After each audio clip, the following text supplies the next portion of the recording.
Hello Weaver, मैं हूं सर्वेश और आज मैं एक बहुत ही ख़ास टॉपिक लेके आया हूं। ये देखा जाता है कि ज़्यादातर लोगों को टेंस में बड़ी समस्या होती है। वो समझना नहीं चाहते, शायद उनको लगता है बहुत कठिन है और बहुत डिफ़िकल्ट है इसको समझना। मैं इसको बहुत आसान भाषा में लेके आया हूं और आशा करता हूं कि अगर आप इस वीडियो को अंत तक देखेंगे तो आप चीज़ों को समझ पाएंगे और आपका जो कॉन्फिडेंस लेवल है टेंस को समझने का, वो निश्चित तौर पे जो है वो इंक्रीज़ होगा। ठीक है, तो आइए इसको शुरू करते हैं। इससे पहले मैं आपको बता दूं, अगर ये वीडियो पसंद आती है तो आप हमारे चैनल को सब्सक्राइब करें, साथ में बेल आइकन को प्रेस करें ताकि आने वाली जो वीडियोज़ होंगी वो आप सबसे पहले देख पाएँ। चलिए ओके, शुरू करते हैं। तो जैसे कि टेंस यानी काल, टेंस 3 प्रकार के होते हैं। 3 काइंड्स ऑफ देयर।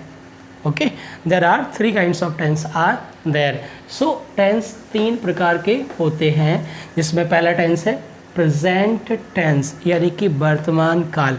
वर्तमान काल यानी कि जो अभी समय चल रहा है उसको प्रेजेंट टेंस के अंतर्गत लाते हैं। पास्ट टेंस यानी कि भूतकाल, यानी कि जो ऑलरेडी गुजर गया है उसके बारे में अगर हम बात करते हैं ट्रांसलेट करने के लिए तो वो पास्ट टेंस होता है। And third is future tense यानी कि भविष्य काल, आने वाले समय के बारे में अगर हम बात करें तो भविष्य टेंस फ्यूचर टेंस के अंतर्गत इसमें हम बात करते हैं। अच्छा, अब इन टेंसों को 4 भागों में हम डिवाइड करते हैं, यानी प्रत्येक टेंस के 4 प्रकार होते हैं। There are 4 kinds of all tenses, just like जैसे indefinite tense, continuous tense, perfect tense and perfect continuous tense. Okay, अब इनका कॉम्बिनेशन कैसे बनाते हैं, बहुत आसानी आप समझने की कोशिश करें। Present indefinite tense, okay, present continuous tense, present perfect tense, present perfect continuous tense. इसी तरीके से पास्ट का भी हो जाएगा, past indefinite tense, past continuous tense, past perfect tense, past perfect continuous tense. ठीक है, तो अगर इन सारे टेंसों की बात अगर मैं करूं तो 4 काइंड्स मिल जाएगा आपको इसमें। ओके, 4 काइंड्स मिल जाएगा आपको इसमें। ओके, एंड 4 काइंड्स मिल जाएगा आपको फ्यूचर में। ओके, तो इट इज इक्वल टू, ये कुल मिला के आप 12 टेंसेस के बारे में स्टडी करने जा रहे हैं। ठीक है, तो इस तरीके से ये अगर मैं बात करूं तो this is the distribution of the tense, इसका वितरण कैसे हुआ है, किस तरीके से डिवाइड किया। और अभी हम आगे आपको प्रेजेंट इंडेफिनिट टेंस के बारे में सारी जानकारी कंफर्म कराने वाले हैं। ठीक है, तो आगे बढ़ते हैं। तो अभी हम आते हैं, सबसे पहला टेंस हम लेते हैं यहाँ पे प्रेजेंट इंडेफिनिट टेंस, यानी इसको हम सिंपल प्रेजेंट भी बोलते हैं। ठीक है, अच्छा, सबसे पहले पहचानना आवश्यक है कि कौन सा वाक्य प्रेजेंट टेंस इंडेफिनिट टेंस के अंतर्गत है, उसी हिसाब से उसकी मेकिंग होगी। तो ये जानना बहुत ज़रूरी है, इसलिए हमने बहुत ही शॉर्ट में आपको पहचान यहाँ पे बताने की कोशिश की है। पहचान में वाक्यों के अंत में ता है, ती है, ते है आदि शब्द आते हैं।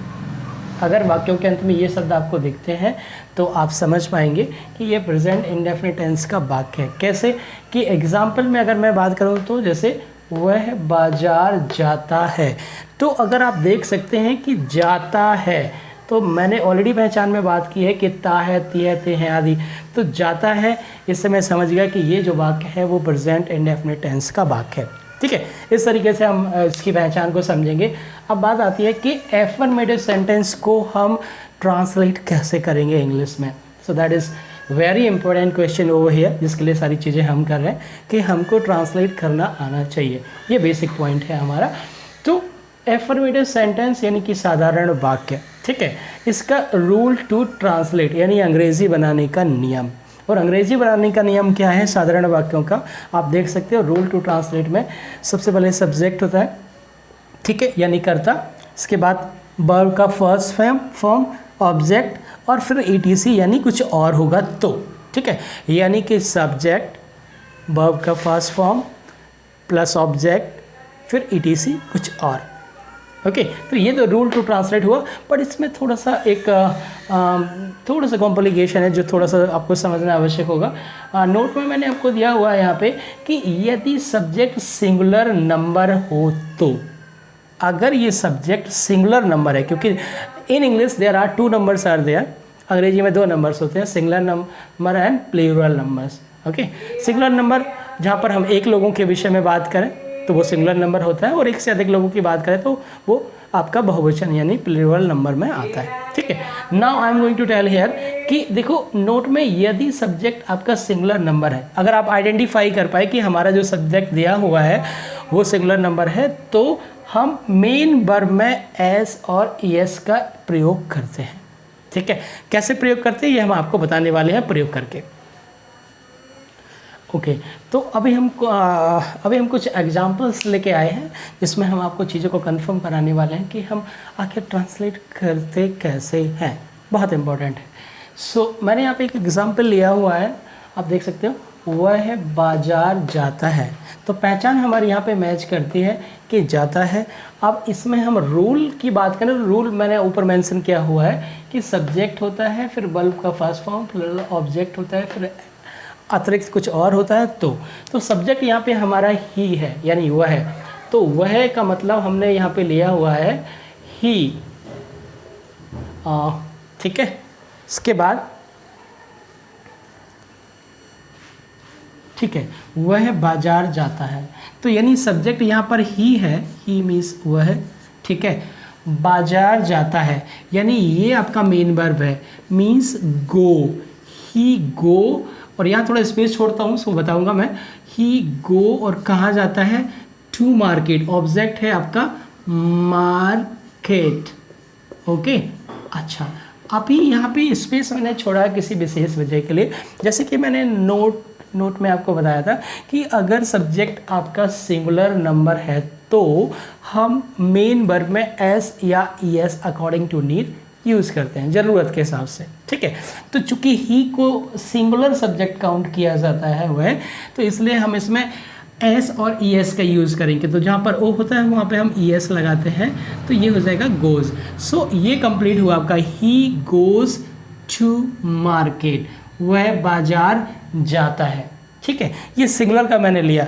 अब एक और हमारे पास एग्जाम्पल है, अगर आप देख सकते हो, हम मैच खेलते हैं। हम मैंने इसलिए लिया क्योंकि ये प्रेजेंट इंडेफिनिट में प्लूरल काउंट होता है, वो प्लूरल होता भी है ये।